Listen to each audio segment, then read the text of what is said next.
कपड़े धोने वाली बहू। शादी के पहले से ही विभा को कपड़े धोने का बड़ा शौक था।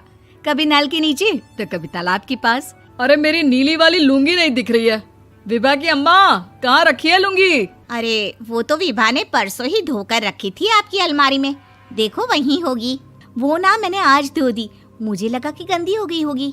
अरे कैसे गंदी हो गई थी? उसे तो मैंने पहना भी नहीं। हे भगवान, इस लड़की के कपड़े धोने की आदत से परेशान हो गया हूँ मैं।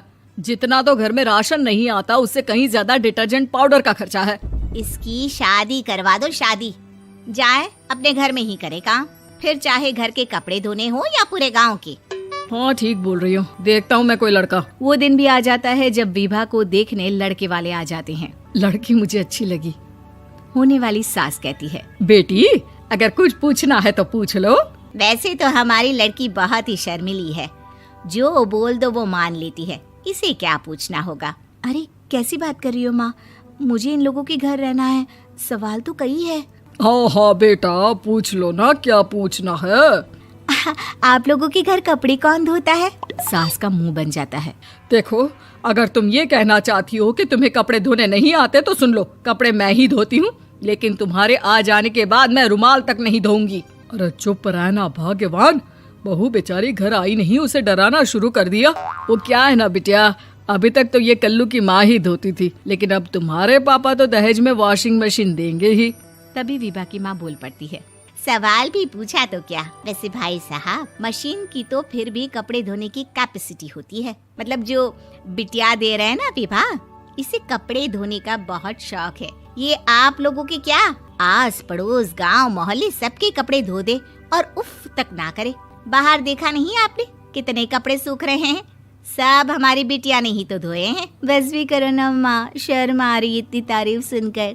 और तो और एक दाग निकाल कर दिखाओ तो मान जाऊं। हाँ अच्छा, माफ करना बेटा, मैंने गलत समझा। हमें तो रिश्ता बहुत पसंद है। और ऐसे जुड़ जाता है रिश्ता कपड़े धोने का शौक रखने वाली विभा का। उसकी शादी हो जाती है कोयला फैक्ट्री में काम करने वाले कल्लू के साथ। शादी के बाद अचानक विभा चिल्लाती हुई सास के पास आती है। सासू माँ, अरे सासू माँ कहाँ है आप? ये तो धोखा है, धोखा दिया आप लोगों ने मुझे। इसे ससुर के चक्कर के बारे में पता चल गया। अरे तो उसमें तुझे क्यों धोखा मिला है? अरे नल में पानी नहीं आता, कपड़े कैसे कब धुलेंगे? अच्छा, तू पानी नहीं आ रहा उसकी बात कर रही है। तो आपने क्या सोचा? कुछ नहीं। अच्छा, तेरी माँ ने कहा था कि कपड़े धोने का शौक है तुझे, याद आया मुझे। शौक बोलकर कपड़े धोने वाले मेरे जुनून को कम ना आके सासू माँ, कपड़ा धोना मेरा गुरूर है। तभी पति भी वहाँ आ जाता है। अभी मैंने इसे सनी देओल की फिल्म दिखाई है, उसी के डायलॉग मार रही है माँ। अच्छा सुन, साफ साफ बता रही हूँ, पानी सुबह 4 से 6 और शाम को 10 से 12 आता है, समझी? विभा टाइमिंग सुनकर हैरान हो जाती है। ये क्या भूतों का मोहल्ला है? सुबह 4 बजे उठकर कौन कपड़े धोता है? 4 बजे टंकी में पानी जाता है, फिर सारा दिन धोना ना, किसने मना किया? अरे कैसी बात कर रही हैं? 200 लीटर की टंकी में कितने कपड़े धो लूंगी मैं? सुबह ही उठ जाऊंगी मैं। अब क्या था, विभा सुबह 4 से लेकर रात के 12 बजे तक कपड़े ही धोती रहती। एक रोज सास पड़ोस से निकलकर कहीं जा रही होती है कि साथ वाली कहती है, हाँ कल्लू की माँ, जरा ये बताओ कि 2 साड़ी है, 2 ब्लाउज और एक पेटीकोट और एक नाड़े वाला लंबा कच्छा। हाँ तो? अरे तो क्या, कितना लोगी धुलाई ये बताओ। धोबन दिख रहे हैं हम क्या? हमारे पति सरकारी नौकरी से अभी रिटायर हुए हैं और बेटा सुपरवाइजर है कोयला फैक्ट्री में। धोबन समझ रखा है हमें?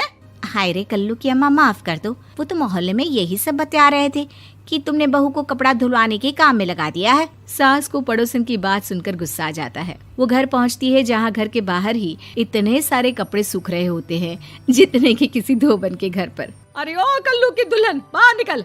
माँ जी यहीं आ जाओ, बाथरूम में चादर धो रहे हैं हम। अरे अभी हम धोते हैं, तुमको बाहर निकलो। ये आस पड़ोस वाले बोल रहे हैं कि हम बहू से कपड़े धुलवा कर उसे कपड़ा धोने वाली बना दिए हैं। अरे छोड़ो ना माँ जी, किन लोगों की बातों में आती हो? आस पास के लोगों का तो काम ही होता है कि वो किसी तरह सास बहू को लड़ा दे। बहू सारे घर के कपड़े धोती है, ये क्या कम है? बोलिए। सास को भी लग जाता है कि वो बहू का ये सनकीपन नहीं छुड़वा सकती, इससे अच्छा है कि खुद ही चुप हो जाए।